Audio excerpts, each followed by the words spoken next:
Olá, tudo bem? Há mais ou menos umas 2 semanas atrás, nós publicamos um BRCG Responde, onde falávamos que as metas fiscais estavam ficando pelo caminho e que isso teria implicações sobre o equilíbrio macroeconômico e a percepção de risco e a incerteza na economia brasileira. Para nossa surpresa, o governo confirma o que todo mundo que fazia a conta estava percebendo já há algum tempo, que as metas fiscais de 24, 25, 26, elas não eram críveis como foram apresentadas no arcabouço fiscal. E o mercado sofre depois disso. Nos surpreendemos com a surpresa dos analistas e nos surpreendemos com a surpresa que ficou evidente nos preços. O câmbio anda, as taxas de juros mais longas também andam. É claro que tem um cenário internacional aqui um tanto complicado. Isso tende, em algum nível, a maximizar o movimento que foi observado nos últimos dias. Mas, de fato, se nós tentarmos separar o que é a componente externa do que é a componente doméstica, resulta claro que a mudança dessa meta fiscal, que não era crível do jeito que tinha sido apresentada, acaba respondendo por um pedaço grande da piora dos preços de ativos domésticos. Quando nós olhamos para isso a prazos mais longos, a implicação óbvia é de que forma essa mudança agora oficial vai afetar a condução da política monetária. Pode ser que o Banco Central já tivesse na cabeça que os números oficiais não eram críveis, mas por uma questão institucional, ele não podia simplesmente dizer que os números que saíam do Ministério da Fazenda ou da Secretaria do Tesouro estavam equivocados. Agora, a história muda e os números oficiais são mais fracos do que se imaginava anteriormente.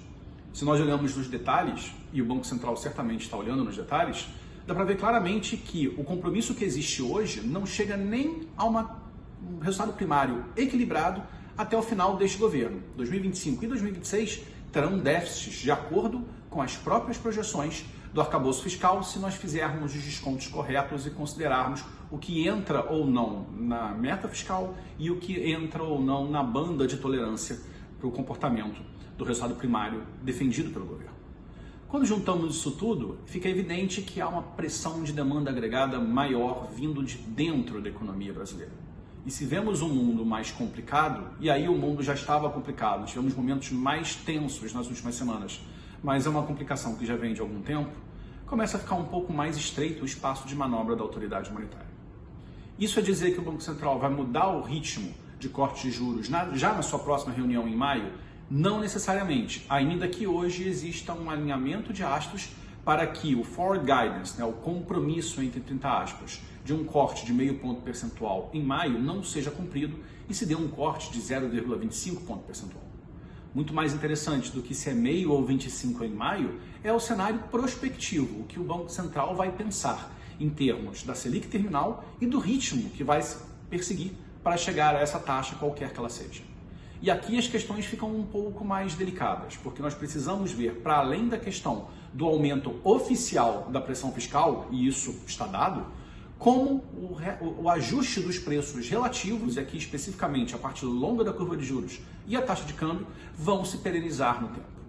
Se os ajustes recentes se mantiverem, especialmente no câmbio, a situação começa a ficar um pouco mais delicada para o Banco Central e ela também acaba tendo uma implicação importante para o comportamento de grandes instituições estatais brasileiras, especificamente a Petrobras, que para manter preços sob controle terá que abrir mão de cada vez mais rentabilidade e dar cada vez mais subsídio nos combustíveis. Começa a ficar um equilíbrio então onde múltiplas pontas estão soltas e isso tende a gerar mais risco e mais incerteza prospectiva.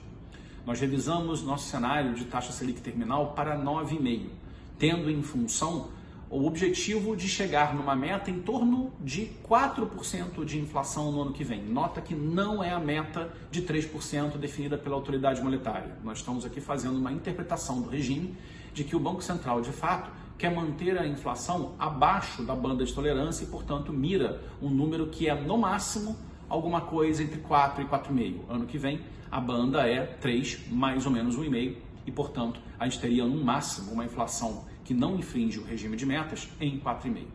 Se buscarmos o 4,5 correndo um risco de ultrapassá-lo, até caberia manter a taxa Selic terminal em 9, mas consideramos que é um risco-retorno complicado. Esse 9,5 é mantido até o fim do ano que vem, salvo grandes mudanças no cenário.